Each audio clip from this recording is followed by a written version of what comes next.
Humans of Earth, we come to you today on Will AI Snap That, where Thanos and I will help you curry favor with our impending robotic overlords.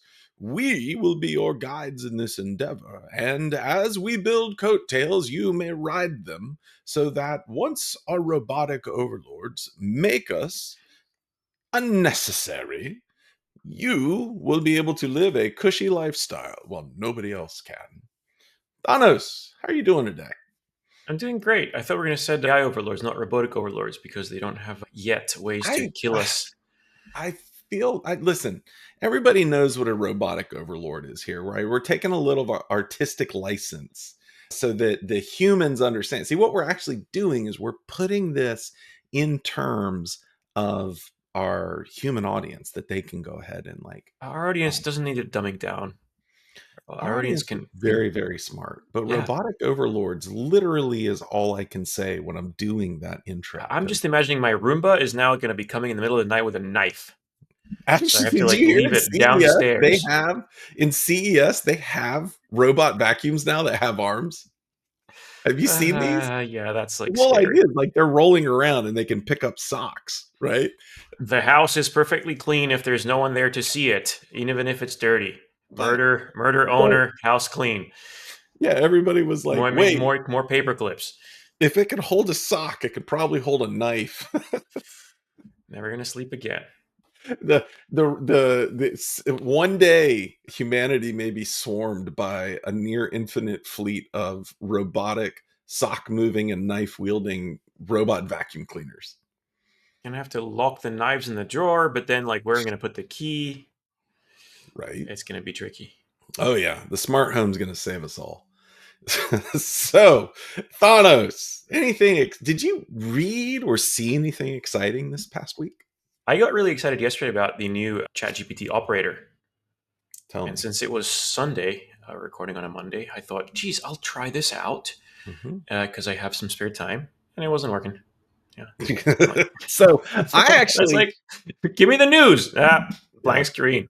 Okay, can you like check my Amazon subscriptions? Blank screen. Yep. Tried it on Chrome. Tried it on Mhm. Safari. Blank screen. So I tried it this morning and it was working, but I didn't have enough time to play with it. Other than it cannot pull up the New York Times, but it can pull up the Guardian.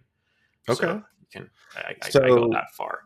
I actually played with it over the weekend as well. And the thing I tried to get it to do, which is actually, something I'm very interested in, is can I automate this thing to download a CSV file of our analytics from Spotify?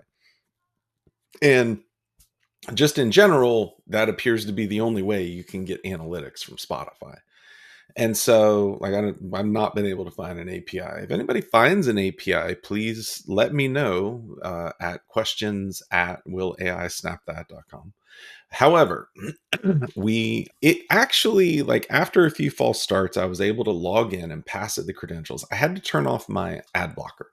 So I run Ghostery, and Ghostery was blocking something that was important. So once I turned that off, it actually started working better.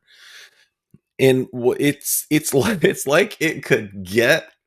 I logged into Spotify, and then it took over, and it started clicking around, and then just gave up. And so at some point, I came back. I was like looking at the screen. I was like, this thing's been waiting for a long while. I mean, it's not. It's slow. It's real slow.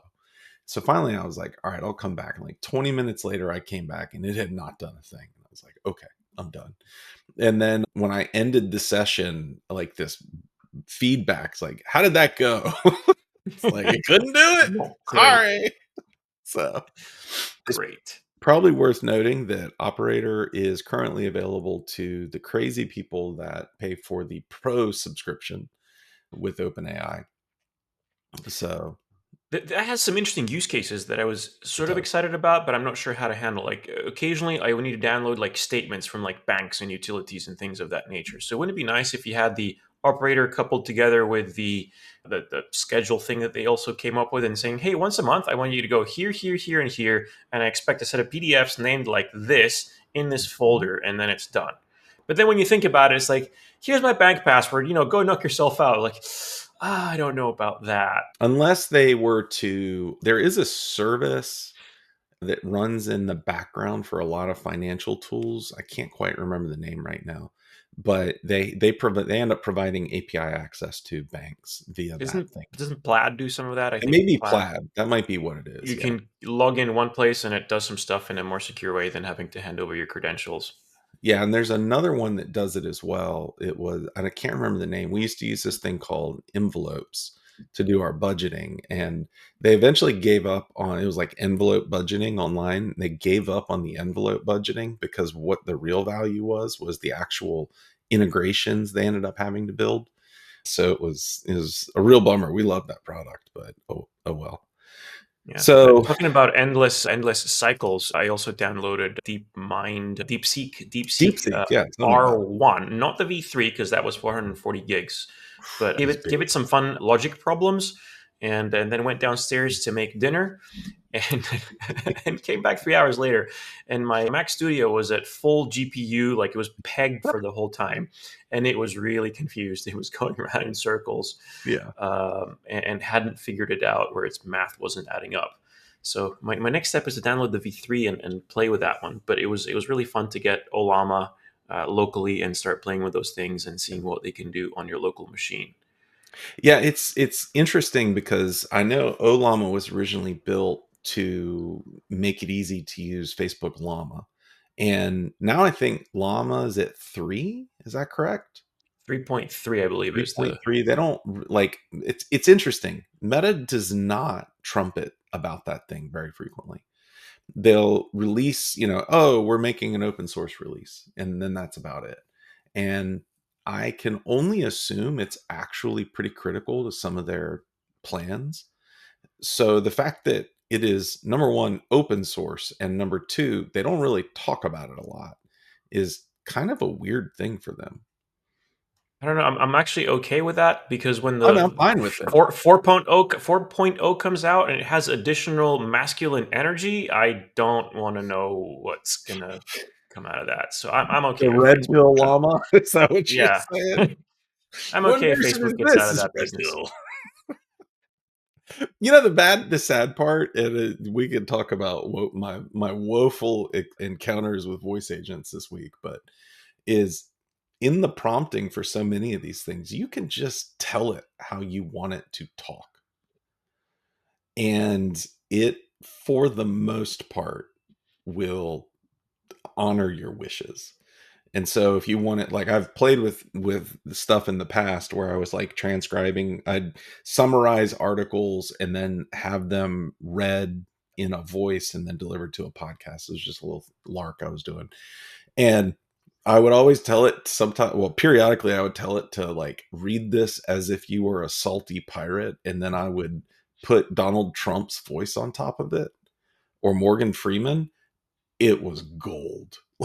Morgan Freeman is the absolute best salty pirate you have ever seen. So I didn't do this with a voice agent, but I used an app called HeyGen, and I Mhm. sent it like a quick video that I'd made in to post to LinkedIn and translate it into Japanese. And it sounded freaking awesome. So I played it back in Japanese, which, by the way, I do not understand a word of Japanese, or maybe understand 5 words of Japanese.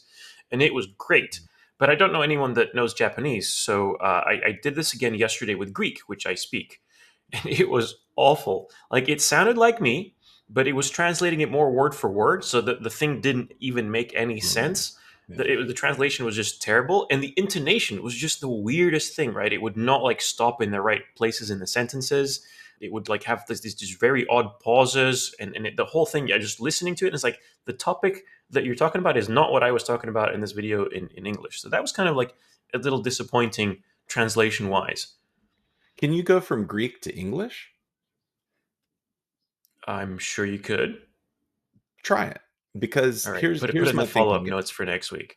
Yeah, if you do look at 11 Labs, they actually have specific models that are trained either multilingual or are trained on a specific language. And so it's really easy to get stuff in English, and the English intonation and the way that it reads things out are is actually pretty solid for the most part, to the point where they have some good real-time models.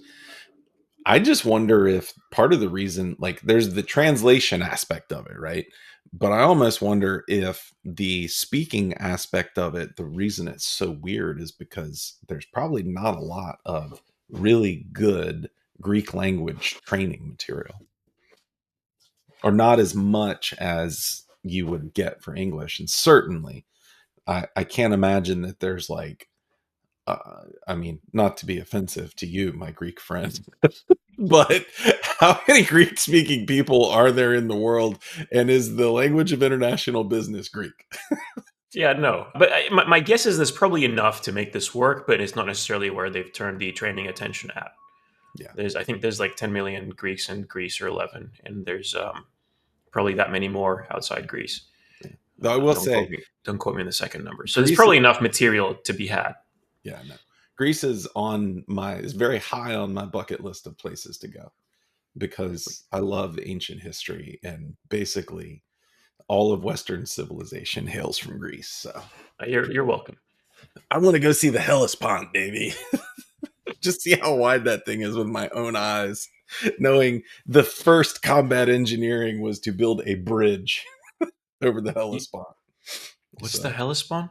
it's like some narrowing in like northeastern Greece, where the Artaxerxes, when decided he wanted to invade Greece because I think his father had invaded, and the Athenians repelled the Persians like astoundingly, but it was because they got to pick the battlefield. They were using hoplites, which was a new style, and they were able to pincer the Persians and more or less slaughter them, but they arrived on boats, right?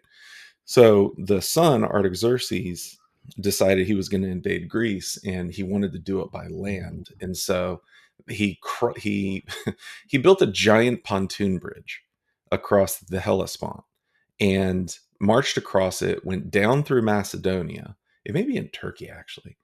Yeah, I Marched, think you're probably talking about the river that's between what is modern Greece and modern Turkey on yeah, the quite possibly. northeast. Yeah. And marched through Macedonia, and also setting the stage for Alexander the Great, by the way. And then tried to destroy the Greeks, and eventually was thrown back as well. So I don't know why they pretty just didn't use drones. That would have made life so much easier. right, right. So, Invading anyways, we battle. digress. We were talking about modern history or modern technology, not ancient history. Um, so I spent time this week, as we were talking last time. I created Chad, our robotic overlord, and so that people could converse with him, and or it, however you like to refer to those things. How's that And going? Do you want to bring him in the conversation today? I don't even know if I can bring him into the conversation today. Hang on. Well, I mean, I can give it a shot, but I did come up with a way to do it, which felt interesting. Well, So tell us about the results. yeah, so I primed Chad with an extraordinary amount of material on Voltron, and to the point where you can go have a rather in-depth conversation with Chad about the first season of Voltron. And like Chad will have rather hypothetical discussions with you as you go. Like it's really very interesting. It's like talking to some excessive nerd who truly loves Voltron. And the so it was really cool. And as I was doing this, I was like, man, can I do this for the company I work with, where we serve creators, right? Can we? Most creators don't want to be told what to make, but when it comes to talking about their business, there's oftentimes huge knowledge gaps. And so being able to have a conversation with someone who knows the business is actually really useful. So fast forward, I was using some of my own data to build out some context for one of these voice agents from 11 Labs that I could chat with about the business of my creating. And it was terrible. It was no good. And it was no good to the point where I got frustrated because I had spent, a few hours early on a Saturday morning putting this thing together, and it was so bad that I was like, I just wasted all that time. Like just sheer waste.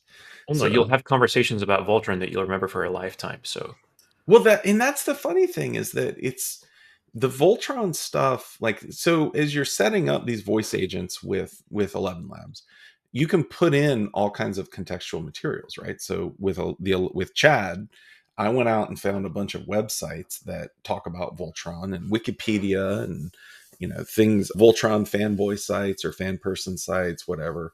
And they, like, I was able to put a listing and summary of every single episode in the first season of Voltron. And these are like comprehensive summaries. And so as a result, it actually has a significant amount of context in which to discuss with you Voltron. And it's really neat. But what I've learned as I've been tinkering with these things is that the beginning context is really important. And if you just go into these things just hoping a prayer that it's going to get it right, it won't.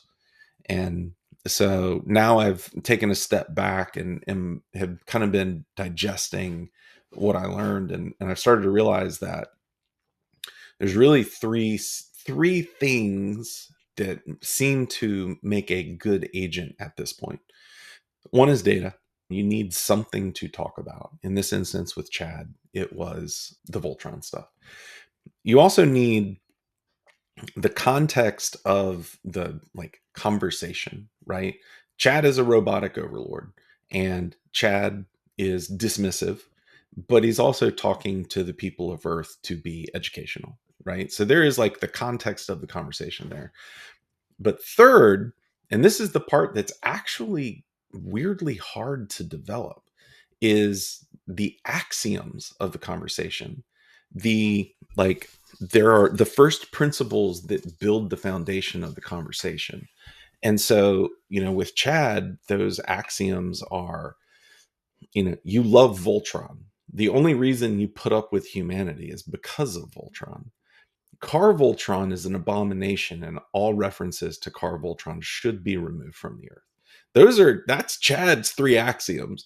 And then he gets, a personality input, which is the context for the actual agent. And then you get, then you put in the data, and all of a sudden, no, there's actually like a really fun conversation to have. By the way, we can at least put a link to Chad in the show notes, which probably will bankrupt me on 11 Labs, but we'll give it a shot. So anyways, I'm it's looking really forward interesting to learning. Voltron conversations, but I'm curious. Do you think, like, if you in the business context, if you had more stuff in there, that would have gone better? So, like, I'm just trying to think, like, what could you feed it in there? Right, you could feed it in like all your emails about the business. You could, if you had like Zoom summaries or transcripts of meetings, you Yeah, could feed them that so it gets more context. And I wondered, like, does that then get it past the threshold of usefulness? Because it's generally pretty maybe. good with taking like mounds of information and kind of like analyzing it in a way. Yeah, but the axioms are actually the issue there. Because let's say that you go talk to your mom or your dad or a friend on the street who really kind of just barely understands creating.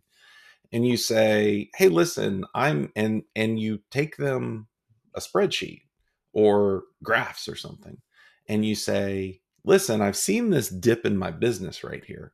Can we talk about what that might be?" What are the answers you think you're going to get from You're asking me?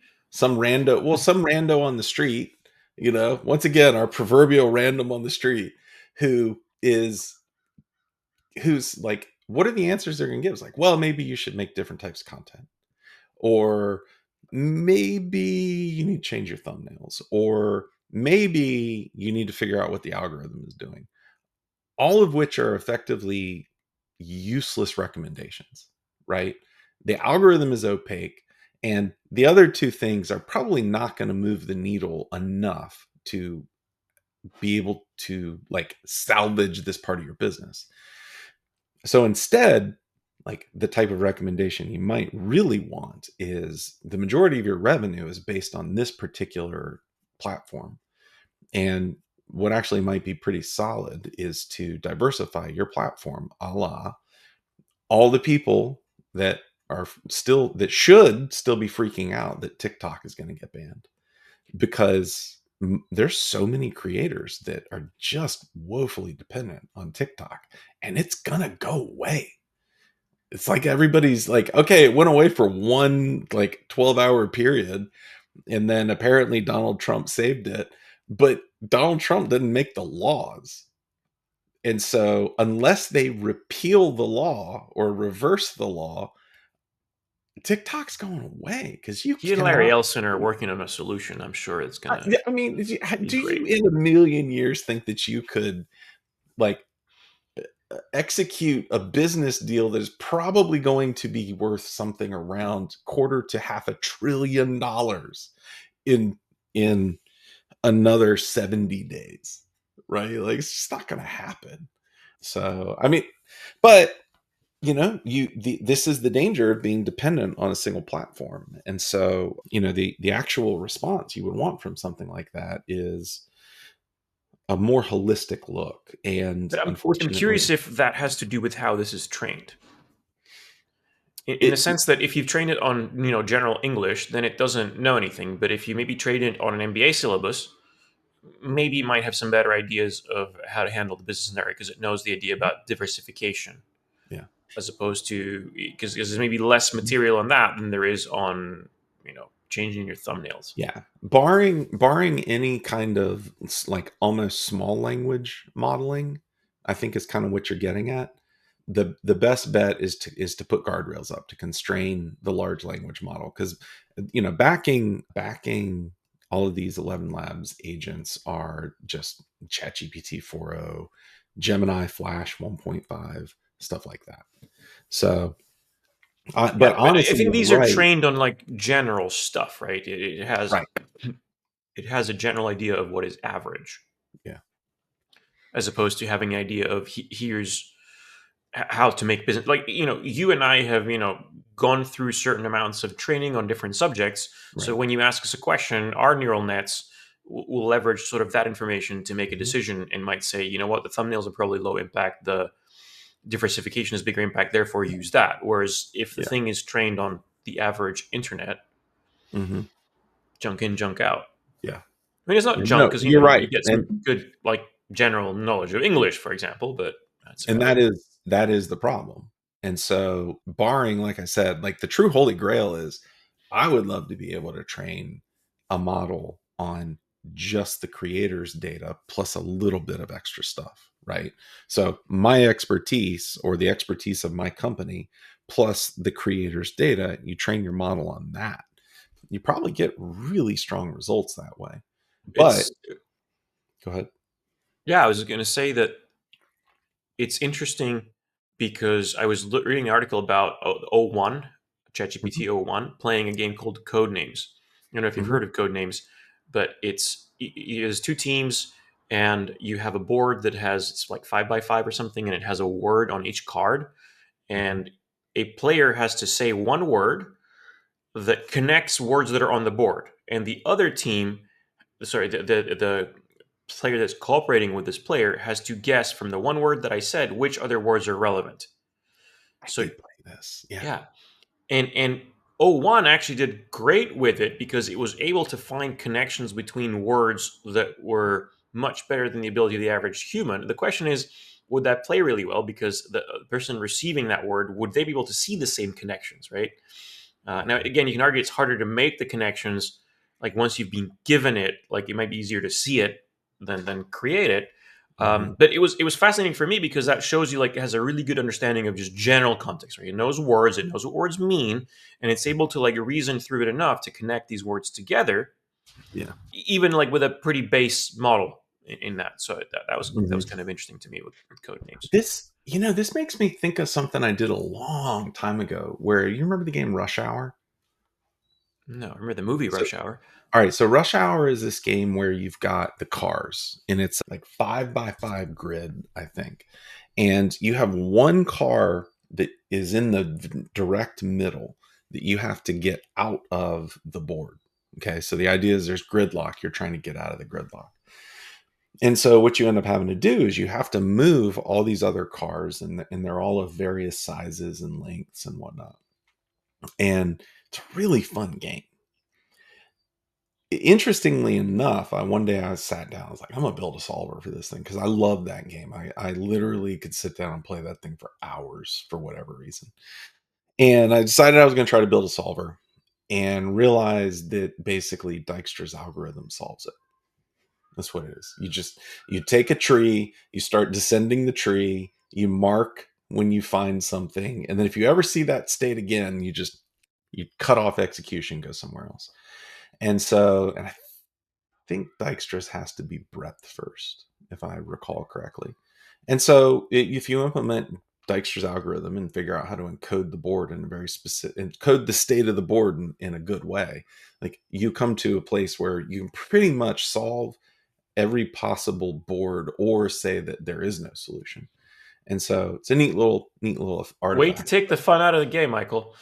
I'm sorry. Like, I'm pretty sure that most people are not going to systematically execute Dijkstra's algorithms, Dijkstra's algorithm on freaking rush hour while they're sitting there. Like, I'm pretty sure that that's not what they're doing. Most But people, but our listeners probably do. maybe. I'm gonna try see if I can figure out how to give this to O1 and see if O1 can solve it. Because I think that could be because I did come up with a way to encode the board. And so I wonder if there's a way that I could make it do that. Well, I'll have to If you have tinker with time it. left over, you should try like chess or Go. Yeah, no, where there are infinite or near infinite possible solutions. I don't know about that. It may not finish. So, can you play chess or Go with O1? Probably. We should find out. Follow up items. Yeah. Follow up I mean, you item. probably can. The question is it any good? Is it any good? Yeah. Yeah. So, all right. And I and also at a this minimum, try this with like 6 models and report back next week. all right. You got it, baby. So, all right. I think that's it. Anything else we need to go through? No? I think that covers the news. All right. Well, Did let we have us any follow up learn. items from last week? I think the voice agent thing was technically a follow up. I don't recall any other follow up items, which means I probably are some I just forgot. So, if we and you got any other follow up items? Let me look over my copious notes from last week. What's our topic Oh, for today? teachers. Teachers. Can AI, artificial intelligence, LLMs, whatever, replace teachers? And we're going to take a little bit of a different approach to it this time and talk about more what could go wrong and what could go right. And so I am going to let you kick this one off, Thanos. Should we start with the happy stuff or should we start with the sad stuff and end with the happy stuff? One thing we could do is we could polarize ourselves, and one of us picks happy and the other picks doom and gloom, and see which one prevails. I love the ones where we make fake conflict up for ratings. I like it. All right, let's do that. I'm doom and gloom. All right. Go for it. Teachers, Thanos. If we replace AI with teachers, it will ruin the world. No, Michael, it's gonna be great. You're let's just all agree that I'm right and you're wrong. No, That's how it works, right? Works, Thanos. All right. So let's talk about how this could go great. And Mhm. one of the things that I'm excited about how this could go great is if you had the right kind of AI in there, you could have super customized, um, Learning. correctly paced learning on a per kid basis, right? Now, I don't think the way I'm envisaging this is not that you sit each kid with the AI and the kid doesn't sort of poke their head out of the computer. So I think there's some limitations of AI because I think the social classroom settings and so on are beneficial, and as is sort of collaboration with kids. But we all know that that's kind of like limited. Kids should and can collaborate with each other and help. Some kids benefit by teaching other kids, and some kids benefit by learning from other kids, as well as from the teachers. But I think there's also room for when you want to do certain kinds of practice where you have a computer that's basically you have to spend infinite time with it. You cannot spend infinite time with your friends because they have other stuff to do, or your teachers or your parents. Mhm. So I see the AI sort of supplementing teaching in a great way, and I see that where you could sort of elevate it so you have everyone isn't above average teacher. You'd have no teachers that are average or below average that are uninspiring. You can sort of supplement the learning for the students that whatever they're not getting, they can get from the AI to be super duper great learners. So there's some aspects here that stick out as really exciting, like I think the ability to replicate the good outcomes from the AI, across a whiteboard. You can find out what works and then replicate it across a bunch of kids. Mhm. It seems super, super exciting. So tell us why it's going to suck. There's so many reasons. Like this goes bad so fast. So the things that when I sit there and think about an AI replacing when I, when I think about having AI tutors, the my response are two programs that my children have had to use. And there has been more angst, hatred, and violence in our house from these two things than anywhere else. PlayPosit and MathSpace. And in both of these things, the idea is the teacher is going to assign you problems and you're going to work through those problems, whether they're like English or something else, and or math in this instance. And they're going and they it will remediate you if you get it wrong. And so like if you get one wrong, it kind of resets the clock and you start working through it again, but now it's taking you through remediated steps, right? And you oftentimes also have to show your work. Okay. But here's the problem. Number one, it is super strict. And you, if you do not show your work in the correct format, it will remediate you and it will continue to remediate you unless it understands the format that you're giving it when you show your work. That's an Number area that AI will clearly fix, right? Because it clearly will be able to understand multiple ways of solving one problem as being the correct answer, as opposed to what those guys sound like yeah. that is a fixed, non fuzzy version. You ever asked any of the current generation of LLMs or AI to do math? They ain't real good at it. Like they are not good at it at all. To the point where for a long time, some of the benchmarks that people would track these AIs on were how good is it at math now? Because originally, like when ChatGPT first launched, like the 2.5 model, I think it was pretty good at math to start and got worse to the I point think where they've there was solved that though. I think they basically said if you need to do math, don't do math. Here's a calculator. So the chat but can actually if call the we're calculator operations and do the math and get it back as opposed right, to so trying to we're talking about surmise what. replacing teachers to help these children learn better, and then saying, "Oh, but wait, for math, we're going to give you a No, calculator. no, You're no. going to be The AI uses the calculator to check math. So instead of looking at 5 plus 5 and using the LLM to figure out if that's 10, which it clearly cannot do that well, the LLM calls the calculator to do the math and gets the uh-huh. results back. That's a technique I read is Okay. being used to So, fix the math problem, right? Because LLMs, so yeah, we've they can. we've now solved that edge case. We have a lot of edge cases left. All Which one right. do you want to solve next? Like I understand that the idea of being able to generate personalized learning plans for a lot of students is incredibly invaluable. And as a parent of a kid who has to have a specialized learning plan, and as a person who probably can only read because I had someone force a specialized learning plan on me, the value of having a really really good specialized tutor is pretty incredible. But the problem is there are people with entire degrees, doctorates, that all they do is try to figure out what the specialized lesson plans are. And a lot of times if you give the wrong specialized lesson plan to the wrong person, it goes bad. Because a lot, like for me, Yeah, I I think you're was thinking of the scenario though where you already have a specialized teacher that is helping you out, and you want to replace them with the AI. But think of the scenario of the hundreds of kids whose school districts cannot even afford a specialized teacher. So you could conceivably, like, maybe they wouldn't have the best specialized teacher, but maybe they'd have a specialized teacher, and maybe the future versions of the AI would be like super duper. But even if you had something that could detect certain conditions and be able to give you certain kinds of plans, that would be, you could afford that, and then you could take hundreds of kids that have nothing and give them something. Yeah.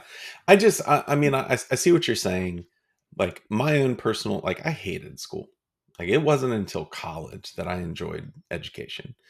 And part of the reason for that was that, back in our days when the dinosaurs roamed the earth and my grandparents sat in rocking chairs on the lawn yelling at the children. Um, Nobody knew about ADHD. Nobody knew about, significantly bad dyslexia.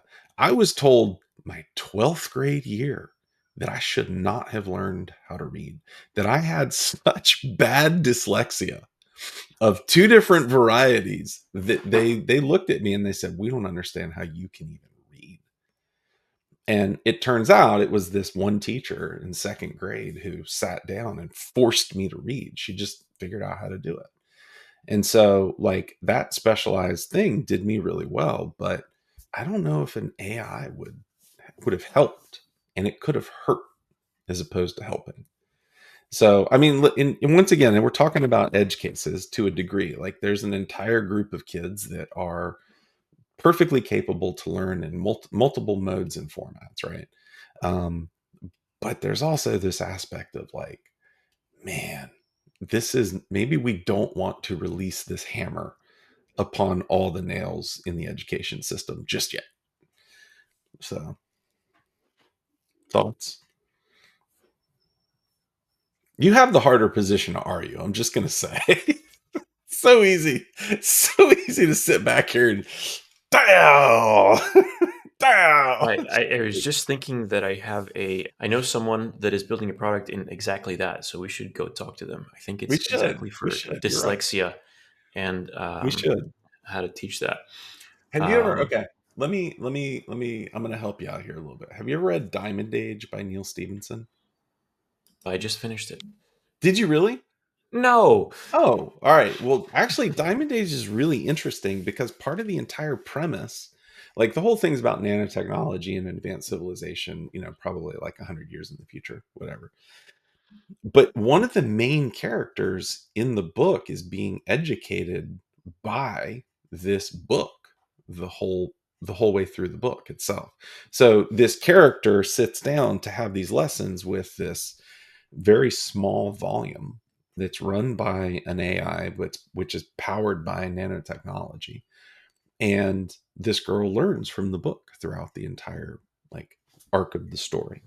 And it actually seems like a really cool way to do it, where this girl sits down and kind of interfaces with this book for her education.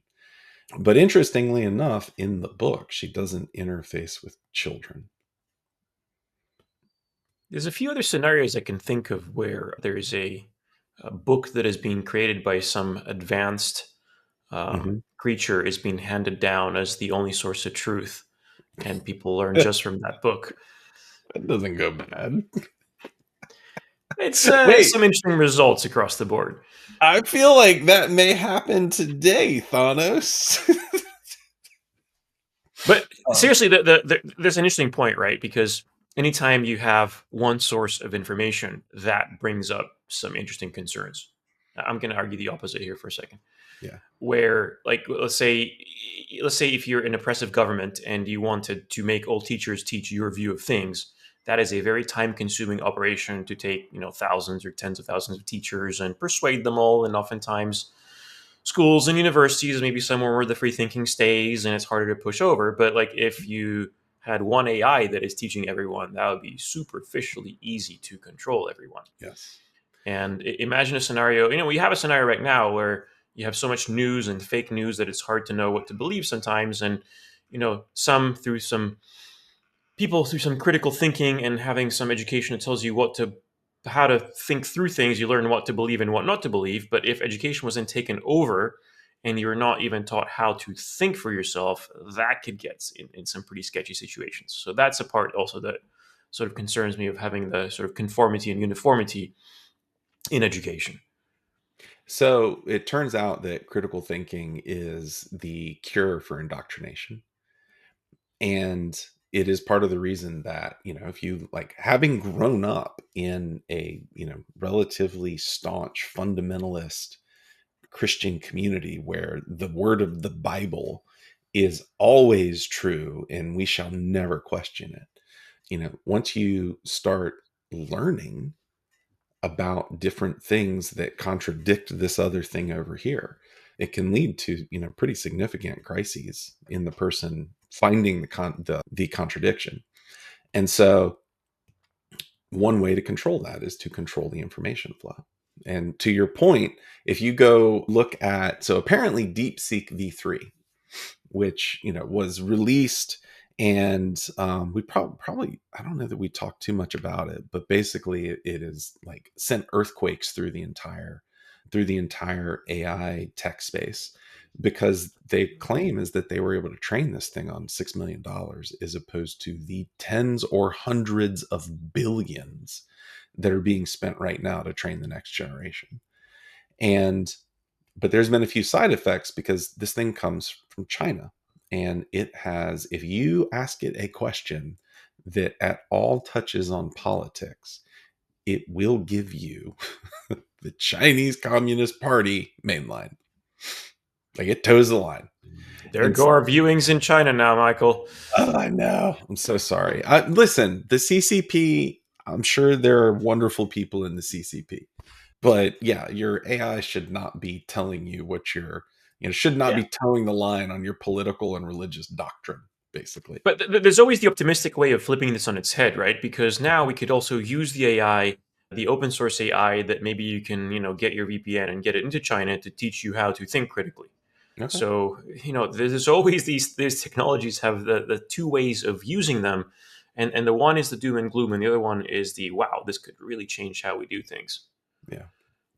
I mean, to really step aside from the whole absurdity of saying it's going to destroy the world, there's a lot of positive that can come out of that. It is like having, it's portable. And as a matter of fact, I'm pretty sure that there's a country in Africa where they've been able to leapfrog their educational system forward by using and leveraging LLMs for teaching. When you say that, it just sounds to me like maybe just a touch too early. It's like You when think? they decided that the iPad came out, so we should give iPads to all the children in the classroom, and now they're just futzing around rather than like doing actual work. Well, but if it is the, if you, let's say for instance, and seriously in America we could find ourselves in this situation where there's not enough teachers, and so the result is you either find some other way to teach these kids or let them go untaught. Yeah, and those are always like right. We can throw rocks at AI and Yeah. be constrained by our imagination, but it's always at times we say, ah, this is stupid. No one can do this in Africa right now. They don't have the right, the Chat GPT and the LLMs are not in the right spot. Yet someone got creative and figured it Figure out, it out. Yeah. and is probably Mhm. throwing us the middle finger right now, going like, no, it works. Look It at it. It's works. fine. Yeah. It's better than It- having like zero teachers or bad teachers or few yeah. teachers. Yeah. So, I think it is. I would you want to give a rating now on teaching? What's your thoughts on that? Yeah, is this the part where you remind us the ratings and how we've subtly Yes. changed them from last time? Yes, this is absolutely the part where I will move the goalposts as much as I can without anybody noticing. All right. So once again, our rating system works like this. It's scale of 1 to 4. I like how I always like try to separate it with my fingers here. It's a scale of 1 to 4, and 1 is no impact. 2 is some increased efficiencies for the practitioners, and 3 is on the level of like a hiring freeze where it's enough efficiencies so that job growth is going to stagnate, and 4 is active job growth up and including 50% of all jobs disappearing. And so why don't you tell us what your thoughts are there, Thanos? I was going to give this a solid 2. Okay. I think there's some limitations. Uh, where teachers, like actual teachers, cannot go away because they have the physical interactions. So someone's got to, like, catch the paper planes that are flying around, and in some places those kids are not going to get spanked by themselves. Like, this corporal punishment has to come Ex- down from an actual human being, if not a robot. I'm not encouraging that. That's a bad idea. But there are some physical limitations. There are yeah. some things relating to non sort of academic types of learning that are being done in schools. So I don't think teachers, especially good ones, are any risk of having hiring freezes anytime soon. As a matter of fact, they're probably still one of the most underrated professions that are out there in terms of the value that they add and the money that they make. But I do think that teachers can use the AI systems that we have right now to make their lives easier and speed things up. They can use them to maybe generate curriculums or start with ideas of things. And if you just have like an idea for like a syllabus, for example, and you want to write it down, it might take you like an hour, but you could just tell the AI to do it and write some bullets, and then it has it done in like 10 minutes. So you can have a lot of time savings. You can use those tutors that we've been discussing for helping kids work their way through certain problems and so on. There's issues that they're going to have to deal with that we've sort of chatted about. Cheating is like a big thing of like, hey, ChatGPT, write my essay. But I think there's, as with most other areas, there's going to be some movement here, but not to the point where I think we're losing jobs anytime soon. And as So always, like I'm ready for like listening to this 5 years from now to see how our lack of imagination was just terribly, terribly wrong. I mean, yeah, that's yeah. I mean, we are constrained by our current, life experiences and body of knowledge. Was that quote? My It's hard take, to make predictions, especially about the future. yeah, it is, isn't it? So I am tempted to introduce a zero into the scale right now. Oh, oh. So first Wait, off, wait, wait, wait a minute. okay, Wait a I'm minute. not going We to had like to introduce a have zero. I'm we gotta not have an going to. even number of things, so we couldn't pick in the No, middle, and now you're gonna go yeah, off the end of the absolutely. Well, scale? you'll see my reason for wanting a zero here in just a sec. I'm going to say one, but the premise behind one is that it will have no impact, and I think that an attempt to systematically introduce some form of AI into a school system in America today would actually be detrimental to the education of the students. It's not necessarily, honestly, because of the quality of the AI tool that's being introduced. I think it would be more to do with the fact that the school systems are already overburdened. You've got teachers that are teaching larger and larger classes. Because of the pandemic, teachers tend to be dealing with more and worse, what's the word? Behavior problems. My wife used to substitute teach for kindergarten. And after the pandemic, I said, Kindergartens, they're the worst. I said, after the pandemic, are you going to go back? And she went back for 1 year and she came back home. And after that year, she's like, I'm not doing this. And I said, why? Because these kids they don't, they're socially stunted because so many of the young ones had to stay home during the pandemic. So you have this group of kids that, even though she was teaching kindergartners, they're the group of kids that started second and third grade after never having gone to school during the pandemic and only being taught via Zoom. It's according to the teachers that I know, it's been tough because those kids have had issues. And so you've got this huge load that's on top of the school systems right now, and systematically trying to introduce a new tool that is as disruptive as AI is. I think that would be detrimental to the educational environment right now. It's not to say that'll be the same for the future, but I think right now, if you went to, I'll ask some of the teachers I know, hey, if I told you I could bring an AI in to help you teach your kids, would you want that? It'd be interesting to see what they said. So I'm from HQ. I'm here to help. Mhm. Yeah, and I think there's though one thing to consider is this: not necessarily all the introductions are sort of systematically done Sure. and systemically across the school. It's more so. I've heard my kids come back and saying, "Hey, we tried throwing this problem at the AI and see what it came back with, and discuss this in class." And it was kind of like one class, one teacher, one lesson.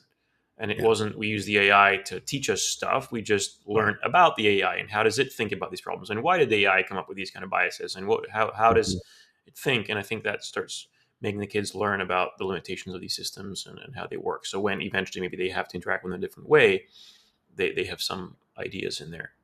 But I think your point is well taken. Like with lack of resources, it's hard to do something across the board, Right. and especially some of the government-run systems, they often um, look at consistency and fairness, and will not launch something until it has had something be investigated and checked out a Yeah. lot more than Yeah. maybe private places are able to try things out a bit more loosey goosey. No, this is true. This is true. So, well, Thanos, anything else in our episode today? Can't think of anything else. I think we covered a few interesting aspects of this. Yeah. I will say I am going to put Chad in the show notes. So if anybody wants to listen and then go play with Chad, I actually highly recommend it. It's a lot of fun, especially if you like Voltron like I do. I remember watching Voltron the morning that the Reagan and Dukakis primary or Reagan and Dukakis elections came in. And Was it's so, Dukakis not running against Bush? huh? I thought Dukakis was running against Bush Was in Dukakis? No, '88. who was the guy? Was it? Oh, it was Mondale. Yeah. Reagan Mondale, where Reagan goes, I will not hold my opponent's relative youth and inexperience against him. Literally one of the greatest lines in all political history. That in Et tu, Brute. But I was watching Voltron that morning. Like those two things stick out to me the most. Like I loved Voltron as a kid.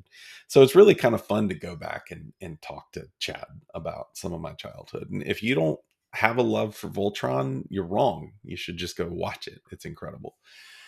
Well, So Echoes of Voltron are there. I'll go catch up first, and how many then what play with Chad. seasons? Seasons of Voltron. Ooh. Okay, well, it depends on. I think there were like 6 or 7 in the original run, and then they did a remake where they were really true to the originals, and I think they might have gone to 8.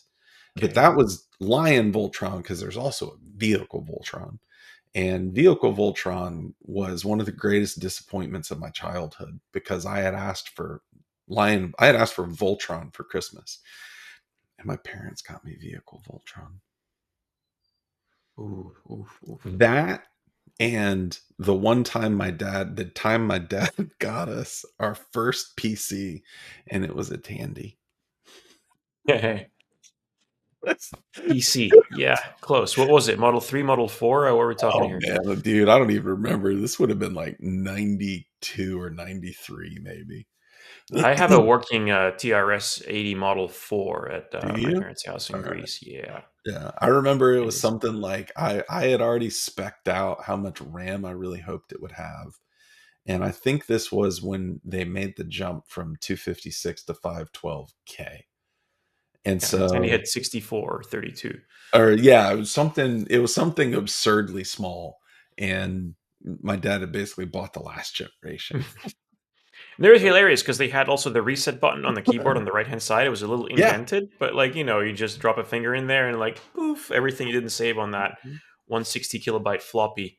Yeah. Poof. Or if you ever put the floppy in and it made the weird noise that meant that it may have just eaten the floppy. Yeah, you So, had to indent the floppies on both sides so you can flip it over because they only read from one side. So those are good times. oh yeah, so exciting, so exciting. But all right, and with that, people of Earth, thank you for listening to Will AI Snap That with Thanos and Rollins. We hope that you may curry favor with the robotic overlords as we continue to do things on your behalf. You can find us on willaisnapthat.com. I think I got to make sure that site's up and running. And you can also send us an email, questions at willaisnapthat.com. Play with Chad, see how things are going with Chad. And with that, we will talk to you all next week. Peace.